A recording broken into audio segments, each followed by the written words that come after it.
Friends, welcome to KV special channel. आप सब जानते हो DSSB प्रिपरेशन 2021 के लिए मैंने डिफरेंट कोर्सेज अपने चैनल पर स्टार्ट किए हुए हैं। जीके का, हिंदी का, साइकोलॉजी का मैंने तमाम कोर्सेज स्टार्ट कर दिए हैं। प्लेलिस्ट के लिंक मैं आप लोगों को डिस्क्रिप्शन बॉक्स में प्रोवाइड कर दूंगी। तो जीके जो हम देखते हैं टॉप 10 क्वेश्चन उसमें देखते हैं प्रीवियस ईयर बेस्ड, साथ में काफ़ी सारी और इन्फॉर्मेशन भी के बारे में भी जानते हैं जो एग्जाम पॉइंट ऑफ व्यू से काफ़ी ज़्यादा इंपॉर्टेंट एंड हेल्पफुल हो जाती है, क्योंकि इसमें कई जगह पर आपको प्रीवियस डेटा देखने को मिलते हैं लेकिन मैं आप लोगों को करंट डेटा भी अवेलेबल कराती हूँ। सो मिनिमम टाइम में आपको मैक्सिमम बेनिफिट मिलता है। और ये जो वीडियोज़ है सिर्फ PRT TGT के लिए नहीं बल्कि LDC UDC हेड क्लर्क या जितने भी पोस्ट के लिए एग्ज़ाम आपके वैकेंसीज आउट हुई है उन सब के लिए ही इक्वली हेल्पफुल है, क्योंकि जीके का पोर्शन जो है वो हर एक एग्जाम में देखने को मिलता है। स्क्रीन पर देख सकते हो क्वेश्चन नंबर 1। क्वेश्चन पूछा गया है अनुच्छेद 170 में कहा गया है कि प्रत्येक राज्य की विधानसभा में सीटों की संख्या डैश से अधिक नहीं होनी चाहिए। आर्टिकल 170 के अंदर ये कहा गया है कि हर एक स्टेट में जो लेजिस्लेटिव असेंबली होती है उसकी जो सीट्स है उस किससे ज़्यादा, कितने से ज़्यादा एक्सीड नहीं करनी चाहिए। तो राइट आंसर हो जाएगा बेटा 500 से ज़्यादा नहीं होनी चाहिए, नॉट मोर देन 500। और अगर पूछ लेते कि कितने से कम नहीं होनी चाहिए, अगर लेस देन पूछ लेते तो राइट आंसर हो जाता 60 मेंबर्स। मतलब 60 मेंबर्स से 60 सदस्यों से कम नहीं होने चाहिए किसके अंदर, विधानसभा के अंदर या फिर लेजिस्लेटिव असेंबली के अंदर। तो ये चीज़ बिल्कुल याद रखनी है, आर्टिकल 170 के अंदर ये चीज़ आ जाती है। मूव ऑन करते हैं नेक्स्ट क्वेश्चन पर। नेक्स्ट क्वेश्चन की बात करने से पहले ना एक चीज़ मैं कहना चाहूँगी कि मैंने कल आप लोगों को ना एक क्विज़ दी थी और उसका जो आंसर था मैंने बताया था कि होम रूल मूवमेंट जो हुई थी तो उसमें एनी बेसेंट के साथ एक और महान नेशनलिस्ट थे जिन्होंने, एक और महान नेता थे जिन्होंने बहुत बड़ी भागीदारी निभाई थी।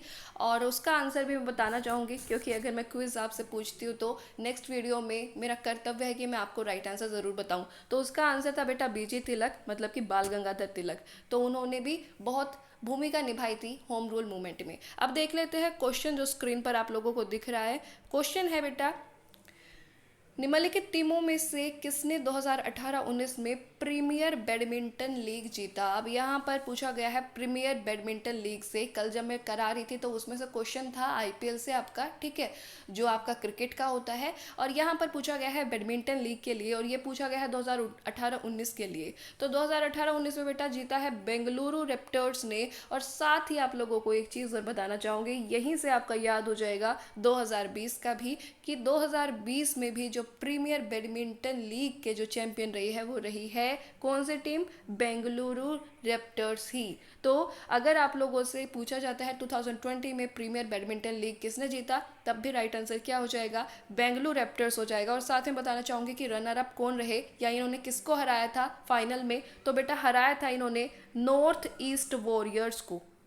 याद रखिएगा टीम का नाम है नॉर्थ ईस्ट वॉरियर्स, इनको इन्होंने हराया था। ठीक है, तो ये है हो जाता है आपका करंट डेटा। और अभी 2021 चल रहा है लेकिन इसमें अभी जो कोविड की इतनी ज़्यादा सिचुएशन है जिसकी वजह से ये शेड्यूल जो है पोस्टपोन होता जा रहा है, तो ये वाला ही डेटा आप लोग याद रखोगे, 2020 का पूछने के चांसेस है।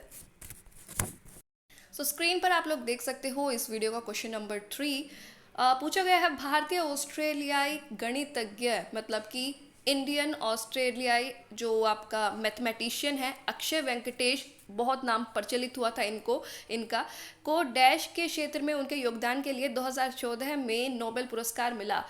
तो ये एक गणितज्ञ है, यहाँ से भी आप लोग दिमाग लगा सकते हो, तो गणित इसका राइट आंसर हो जाएगा। मैथमेटिक्स की फील्ड में इनको अक्षय वेंकटेश को क्या मिला था, नोबेल प्राइज मिला था। तो ये हो जाएगा आपका राइट आंसर।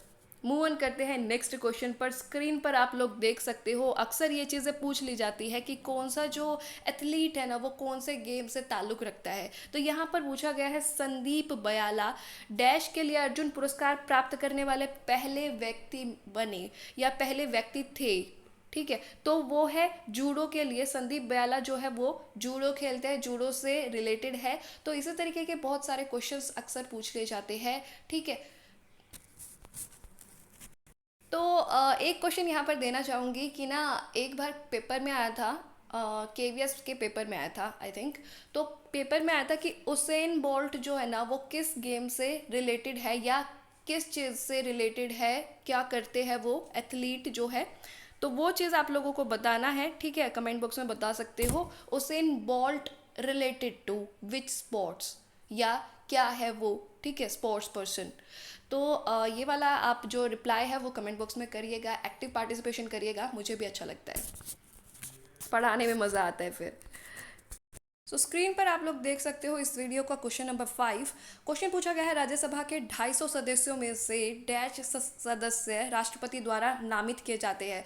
तो राज्यसभा में 250 मेंबर्स में से कितने ऐसे सदस्य होते हैं जो प्रेसिडेंट नॉमिनेट करता है for English medium students. Options आप लोगों को दिए हुए हैं 12, 15, 18 एंड 20। तो राइट आंसर हो जाएगा बेटा 12। 12 सदस्य है जो कि प्रेसिडेंट नॉमिनेट करता है। अब यहाँ पर ना एक बार जो क्वेश्चन पूछा गया था DSSB DSSB में ही पूछा गया था, वो PRT में, ठीक है, PRT में पूछा गया था 89/17 पोस्ट कोड में पूछा यह गया था कि जो ये 12 सदस्य होते हैं ना वे कौन कौन से फील्ड से बिलोंग करते हैं। और ऑप्शन में ना ये जैसे 4 फील्ड जो होती है उसमें अलग अलग एक एक अलग कर दिया था ऑप्शन, तो थोड़ा सा कंफ्यूजिंग कर दिया था। अगर किसी ने नहीं ध्यान दिया हो तो हो सकता है कि वो गलत भी कराया हो। तो बेटा इसके ना एक एक्रोनिम बताना चाहूँगी, एक ट्रिक इसको आप समझ सकते हो, हमेशा के लिए आपको याद हो जाएगा। तो याद रखिएगा क्लास, मैं आप लोगों की क्या ले रही हूँ, क्लास ले रही हूँ ना, तो इसी तरीके से याद रखिएगा। इसमें बेटा ये सी आप लोगों का हो जाएगा कि ये एक आपका ट्रिक के लिए ये वाला पार्ट नहीं रहेगा, लेकिन एल से बन जाएगा आपका लिटरेचर, एल से बन जाएगा आपका लिटरेचर, ए से बन जाएगा आपका आर्ट्स, एस से बन जाएगा आपका साइंस, और एस ये वाला जो लास्ट वाला एस है इससे बन जाएगा आपका सोशल सर्विस। क्या बन जाएगा, सोशल सर्विस। तो बेटा ये है आप लोगों की एक्रोनिम, इसको बिल्कुल याद रखिएगा। और अगर बात करूं मैं लोकसभा की, अगर मैं बात करूं लोकसभा की, तो 2 मेंबर्स प्रेसिडेंट नॉमिनेट कर सकते हैं एंग्लो इंडियन कम्युनिटी से। किससे, एंग्लो इंडियन कम्युनिटी से। सो ये इन्फॉर्मेशन मिल जाती है आपको इस क्वेश्चन से। मूव ऑन करते हैं नेक्स्ट क्वेश्चन पे। सो स्क्रीन पर आप लोग देख सकते हो गुप्त राजवंश का अंतिम राजा कौन था, who was the last ruler of गुप्त डायनेस्टी। फॉर ऑप्शन की अगर बात करूँ तो पहला ऑप्शन है रामगुप्त, दूसरा ऑप्शन है समुद्रगुप्त, तीसरा ऑप्शन है विष्णुगुप्ता, और फोर्थ है श्रीगुप्त। तो राइट आंसर हो जाएगा बेटा विष्णुगुप्त। ये थे अंतिम राजा गुप्त राजवंश के। अगर आप लोगों से पूछ लिया जाता कि गुप्त राजवंश के जो फाउंडर थे, जो संस्थापक थे या फर्स्ट रूलर थे, वो कौन थे, तो राइट आंसर हो जाता श्रीगुप्त। राइट आंसर हो जाता है श्रीगुप्त। और एक यहाँ पर ना एक चीज़ और बताना चाहूँगी बेटा, बात ये है कि जो DSSB में अक्सर मगध साम्राज्य से पूछ ले जाते हैं क्वेश्चंस। मगध साम्राज्य हो गया आपका, ये हड़प्पा सिविलाइजेशन हो गया, इनमें से तमाम क्वेश्चंस देखने को मिल जाते हैं। तो ज़रूर एक बार यो आपका मगध एम्पायर है ना, उसमें फर्स्ट रूलर कौन था, लास्ट रूलर कौन था, चंद्रगुप्त मौर्य के बारे में, चंद्रगुप्त वन के बारे में, ठीक है, जो विक्रमादित्य के नाम से जाने जाते थे, ये जो तमाम जो बहुत ज़्यादा इम्पोर्टेंट फैक्ट्स है ना, वो ज़रूर एक बार देख करके जाइएगा। और अगर आप चाहो तो मैं आप लोगों की हेल्प कर सकती हूँ, मैं एक वीडियो बना दूंगी, जैसा आप लोगों को ठीक लगे कमेंट बॉक्स में सजेस्ट कर सकते हो, मुझे कोई प्रॉब्लम नहीं है, ठीक है। सो स्क्रीन पर आप लोग देख सकते हो इस वीडियो का question number 7, the lowest layer of atmosphere is. अब हिंदी वाले स्टूडेंट प्लीज डरना मत, क्योंकि मैं दोनों को साथ में लेके चल रही हूँ, तो दोनों का ही फायदा है, ठीक है। वातावरण के निम्नतम स्तर का नाम क्या है ये बताना था।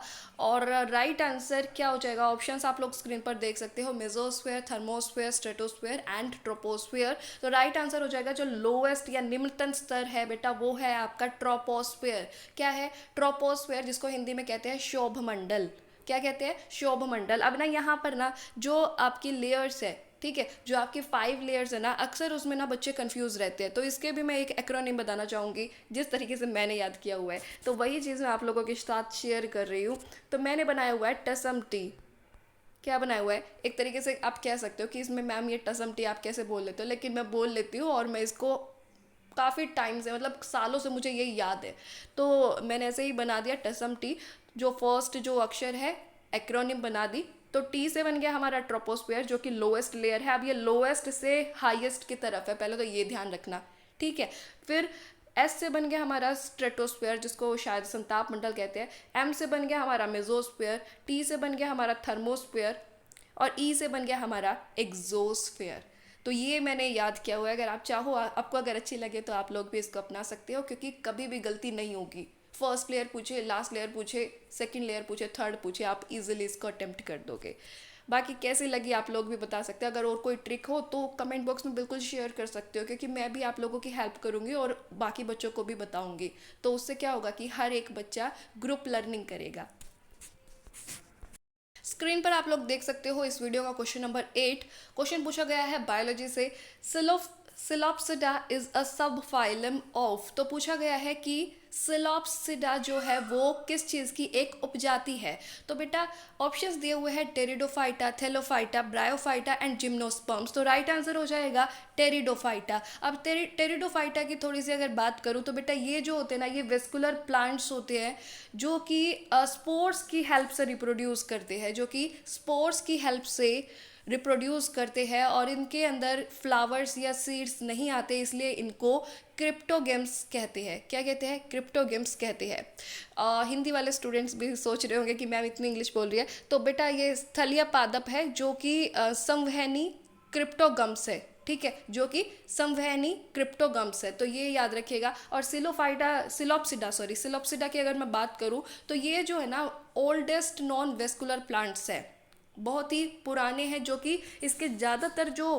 प्लांट्स की जो प्रजातियां है ना वो एक्सटिंक्ट हो चुकी है, अब वो विलुप्त हो चुकी है।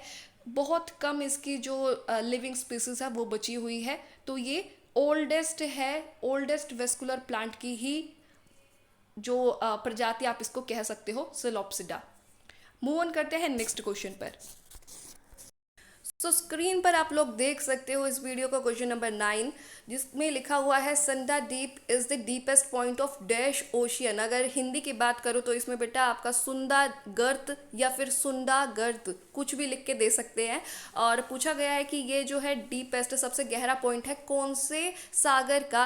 फर्स्ट ऑप्शन दे दिया है आपको आर्कटिक, दूसरा दे दिया है बेटा इंडियन, तीसरा दे दिया है आपको पैसिफिक और चौथा ऑप्शन दे दिया है आपको अटलांटिक। तो राइट आंसर जो हो गया है वो हो जाएगा हिंद महासागर। तो हिंद महासागर का सबसे ज़्यादा गहरा जो पॉइंट है वो है आपका सुंदा गर्त या फिर संडा द्वीप।